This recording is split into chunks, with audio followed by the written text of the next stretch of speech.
Сәлем достар, бүгін ауызашарға наурыз көже дайындадым. Енді көрейік. Наурыз айы құтты болсын. Үйдегі барлық дәнді дақылдар, ет және қазы қайнатып дәнді дақылдарды қостым. Қазір сіздерге көрсетейін. Айран араластырып қойған жоқпын. Бізде әркім өзі салып ішеді айранды. Және қырық май обязательно қосамыз біз. Дәмін келтіреді.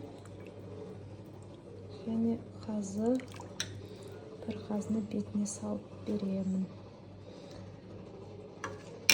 Астарыңыз дәмді болсын, ұстаған оразаларыңыз қабыл болсын. Айранды қасына қосымша берем, әр адам өзіне лайықтысын салып ішеді.